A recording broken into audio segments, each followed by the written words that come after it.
Hey, I'm Kelly. I'm 28 years old.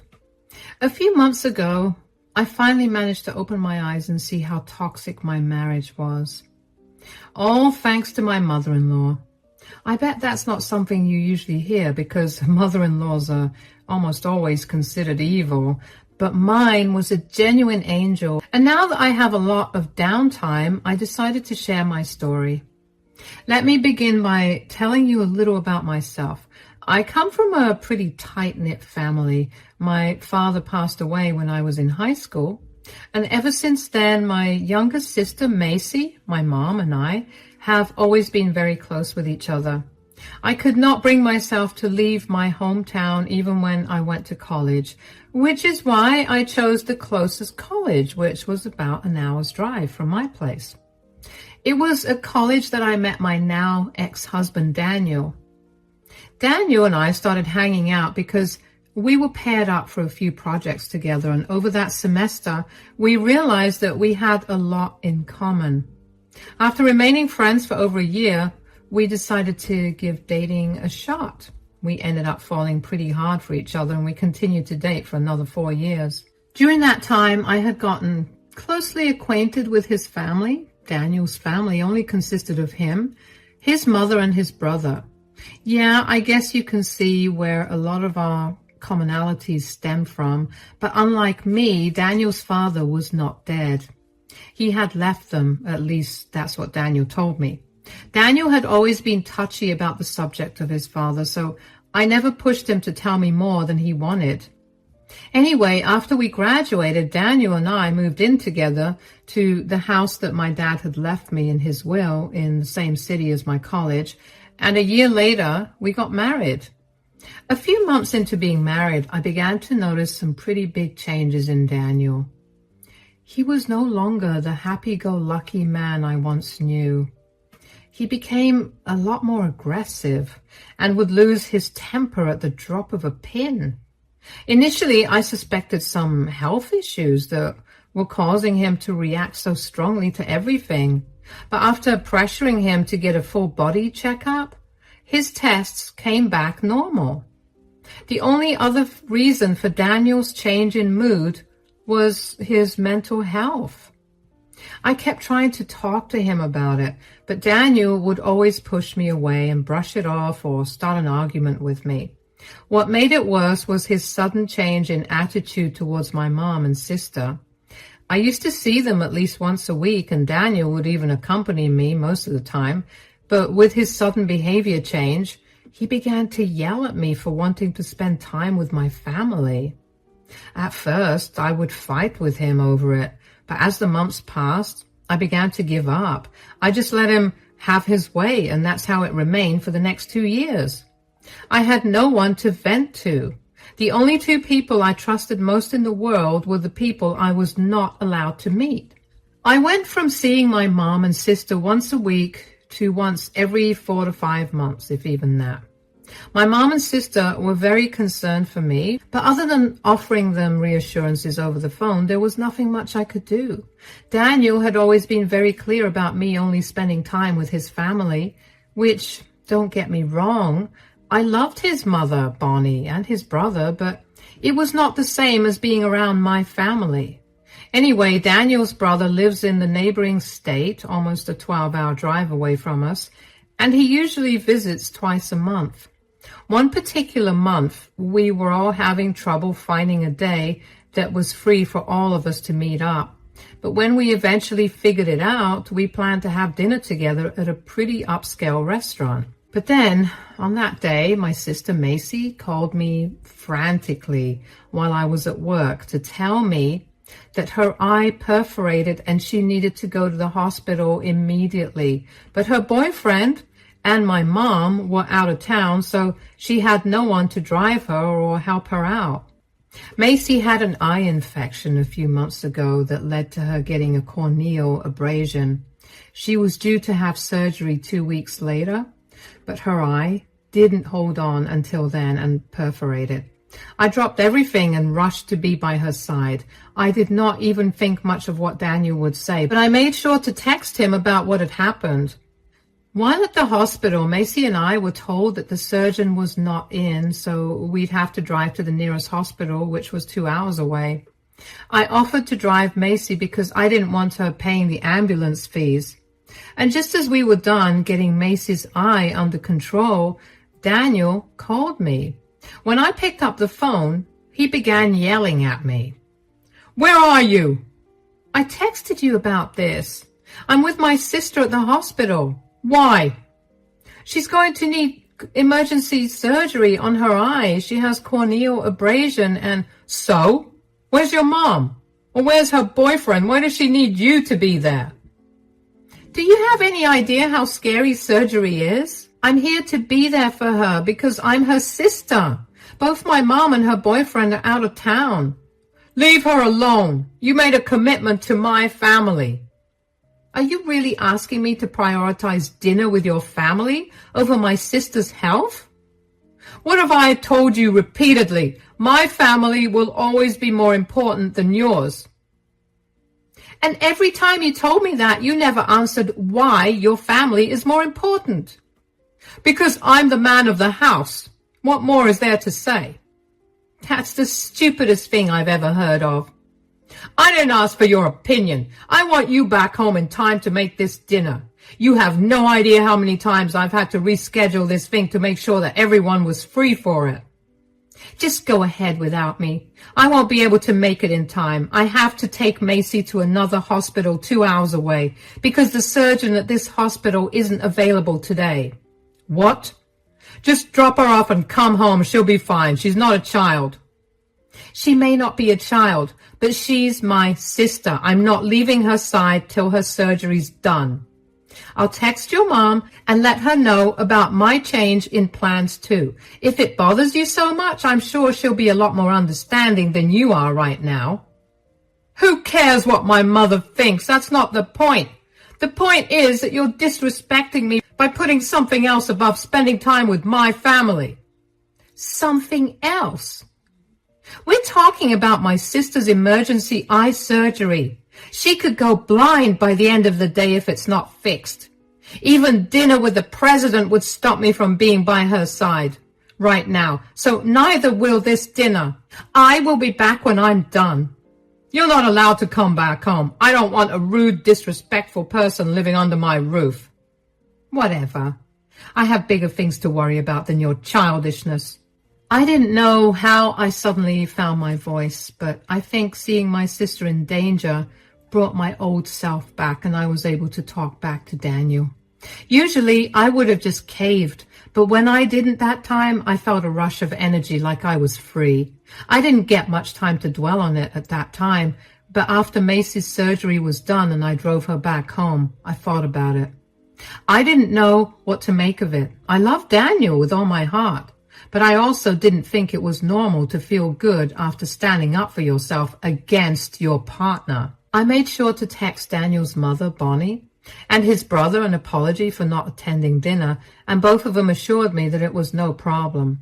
They asked me to keep them updated on my sister's progress, and seeing them be so understanding only made me more confused about why Daniel was so uptight about me not attending dinner with them. Over the next 2 days, I didn't think too much about Daniel, mostly because I was too focused on taking care of Macy. I took the next few days off so I could properly look after her. My mom was set to return after those 2 days, so I was also excited to finally meet my mom. When I did have some downtime, though, I did feel hurt that Daniel never made an effort to call or reach out to me when I didn't go back home. Every time I thought about reaching out to him first, I remembered the rush of energy I felt when I stood up for myself, and I couldn't bring myself to text Daniel. But after those 2 days, there was a knock at the door. I expected my mother to be there and was pleasantly surprised to see Bonnie, Daniel's mother. "Bonnie, what are you doing here?" "Hi, sweetie. I thought I'd stop by and check in on you. How are you? How is your sister? Is everything okay?" "Yeah, the surgery went well and Macy's recovering right now." "That's so good to hear. What about you? How are you doing?" Good. Why?" "I heard that you and Daniel had a falling out." Oh, yeah.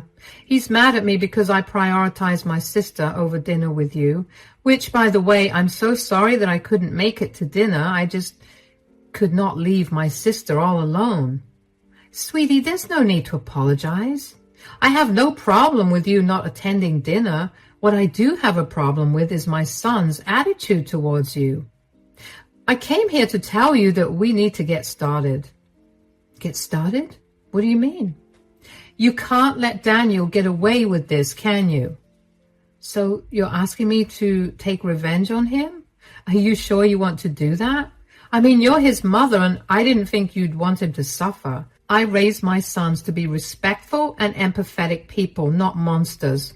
I want Daniel to realize how wrong he was for treating you that way. The only way for me to do that is if you help me. I don't know. I was kind of just hoping that he'd cool down and then I'd be able to go back home. Besides, my sister needs me here anyway, and having him stay mad at me is the perfect excuse to be here and not return home.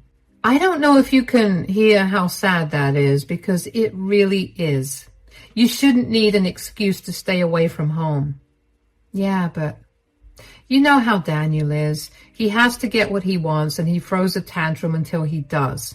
I know that sounds horrible, but that's what I signed myself up for when I married him. It doesn't have to be that way. I have to ask you, has he always been like this? Well, not always. He only became like this after we got married. Don't you think that something must have happened to make him change so drastically? I mean, yes, but I don't know what you want me to do about it.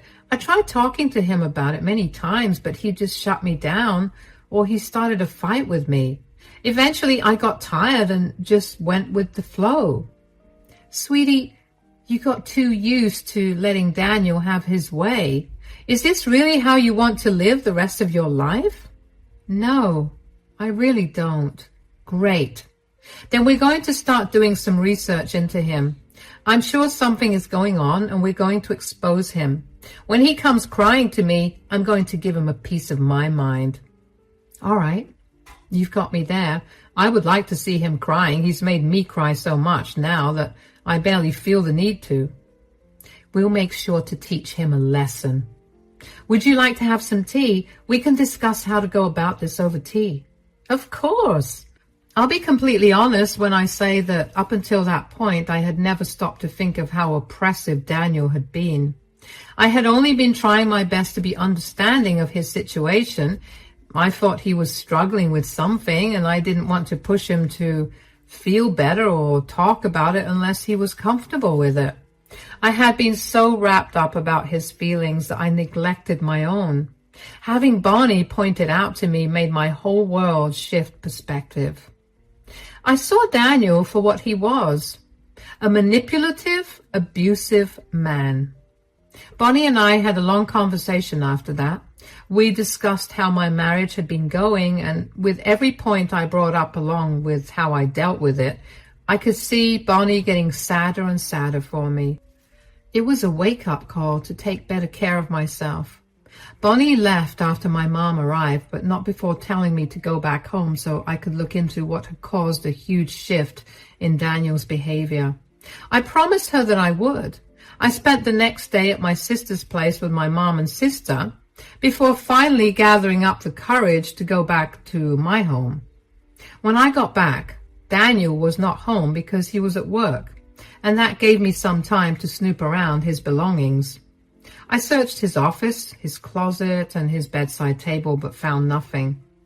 When Daniel returned home, he seemed unfazed to see me there. He didn't say a word to me, and usually that would upset me a lot. But that day, I refused to engage him. I would not give in. If he was stubborn, I was way more stubborn than he expected. When Daniel went to take a shower, I decided to look through his phone. I hoped to find some evidence, but all his chats were normal. There was no woman or any odd messages, all except for one. There was a new contact, and Daniel had been texting this person a lot. And a lot of messages were really vile. I monitored these chats over the next few days and noticed that this person was the only person that Daniel texted regularly. So I called Bonnie about a week after I last saw her and asked her to meet me at the coffee shop near her house. After we exchanged greetings and did a quick check-in with each other, I told her about what I'd found. So I've been snooping in on Daniel's phone and I found out that he's been talking to some guy a lot. I don't know who he is, but this guy has been saying some very questionable things. What do you mean?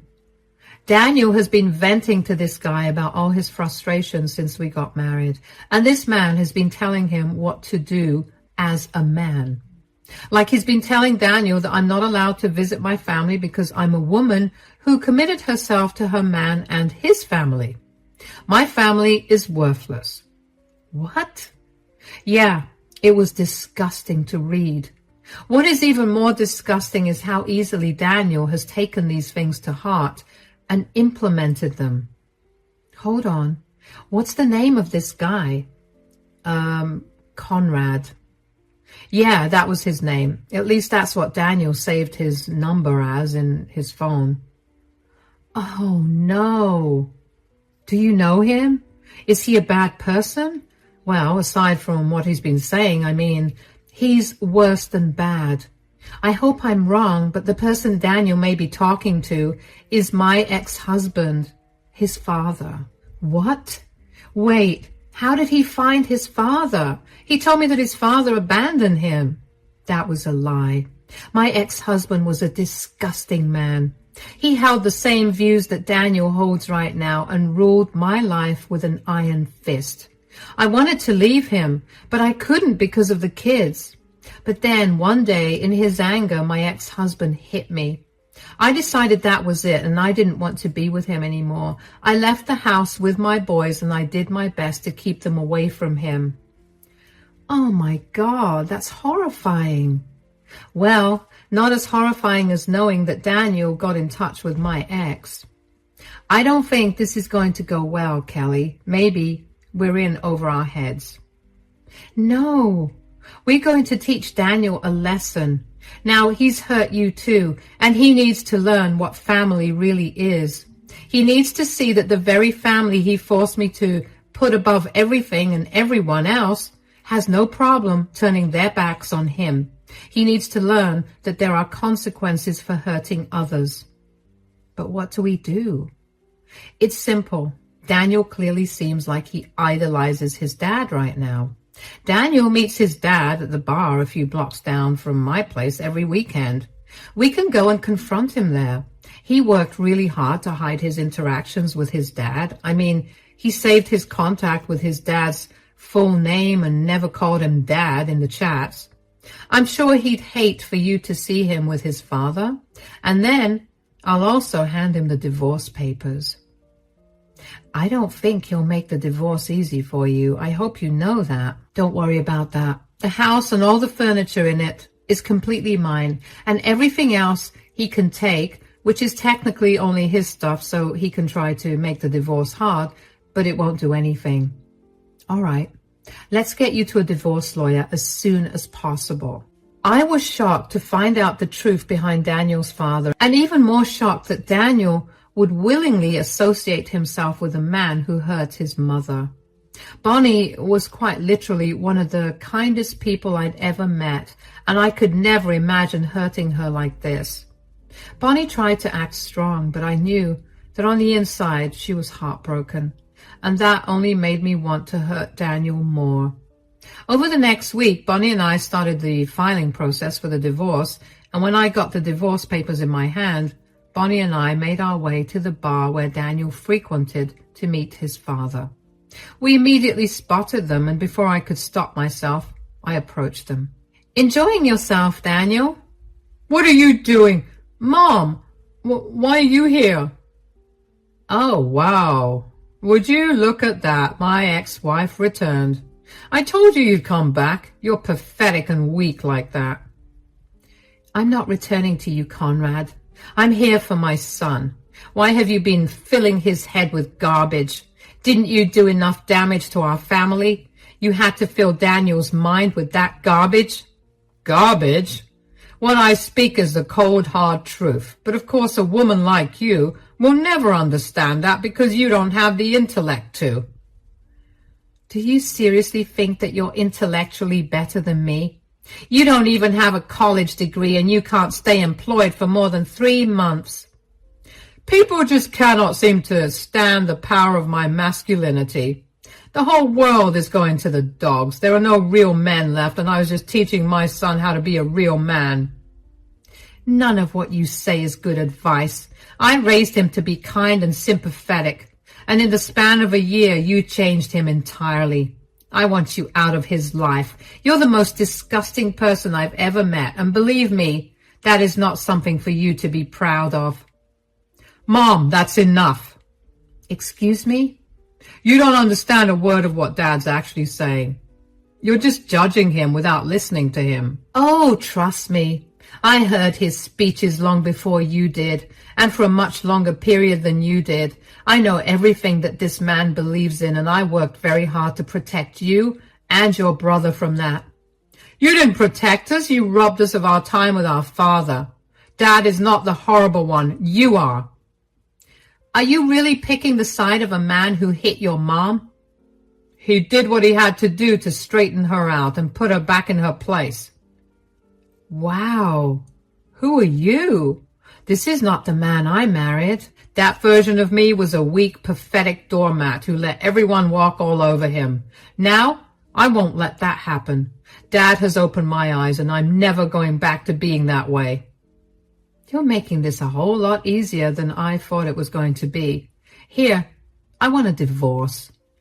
Is this Yes. And before you even think of asking, no, I'm not going to change my mind. Or, change my mind? Ha! I'm happy. I no longer have to deal with an insubordinate female. Great. I'll have your things packed by the day after. Make sure you come pick them up. What do you mean? The house is my inheritance. You have never contributed to any repairs or maintenance, so it's still entirely my house. I want you out of the house by the day after, or your stuff is going in the trash. But where will I go? Ask your manly dad to help you out with that. I'm sure that he'll be able to perform a miracle for you, since all you can do is glorify him.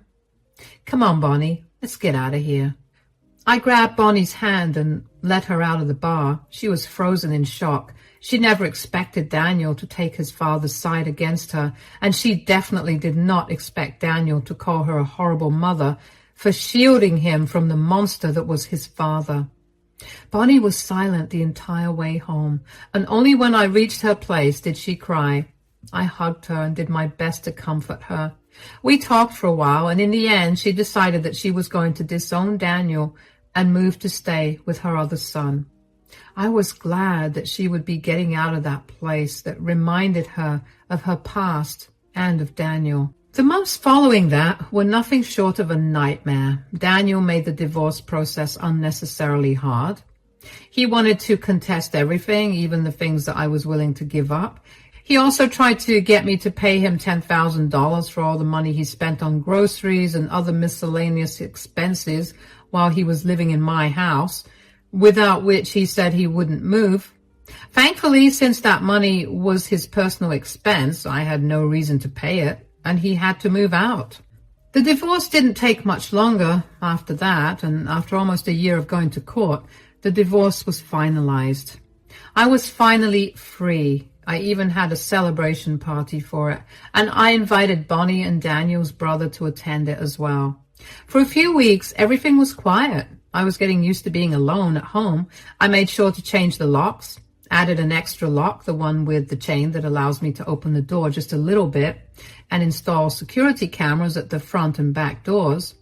It was a good thing I did all of this, because one day Daniel showed up at my front door.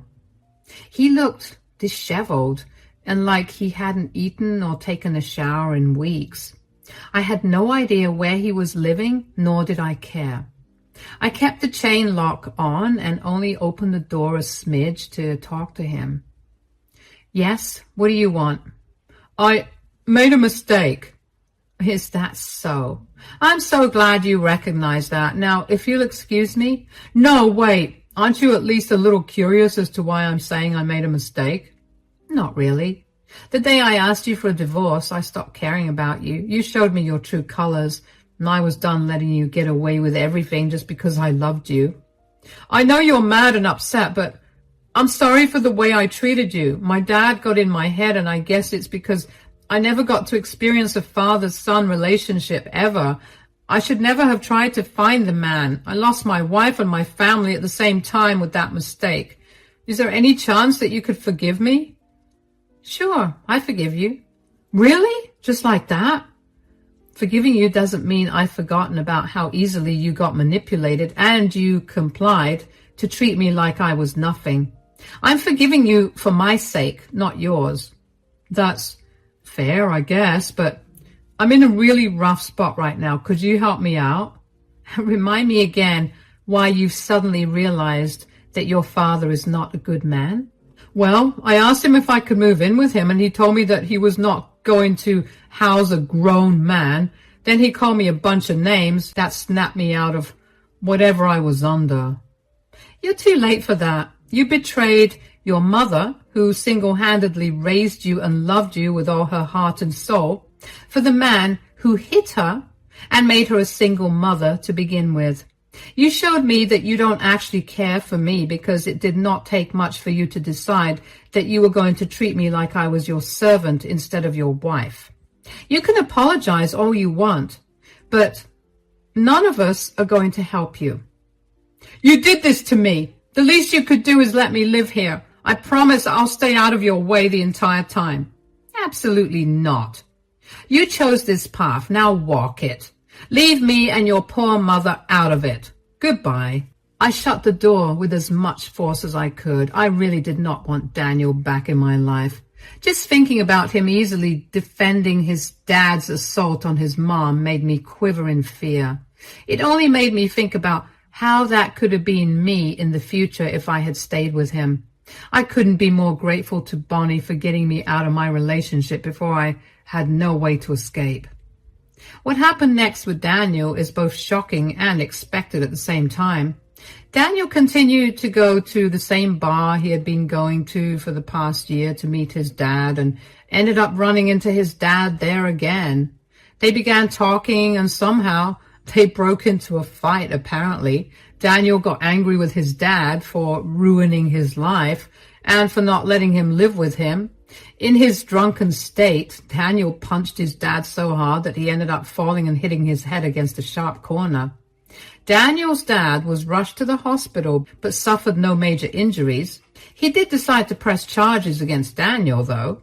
Daniel was initially charged with intended assault, but with statements from Bonnie and his brother, they were able to reduce the charges to assault without intent. Daniel's intoxication was of no use as a defense because of Daniel's very sober thoughts of violence that he very proudly showed off to everyone. As a result, he was sentenced to 3 years in prison with parole. I was more shocked that I didn't feel anything when I heard this news from Bonnie than when I heard the actual news. It is sad to think about how I went from loving this man with everything in me to feeling absolutely nothing. I wasn't lying when I said I forgave him. I didn't want to be burdened with a grudge, so I forgave him for my peace. I'll never forget what he did and said, though. Those words and actions will haunt me forever, and I'll be okay with that in time. Bonnie has officially moved to stay with her other son.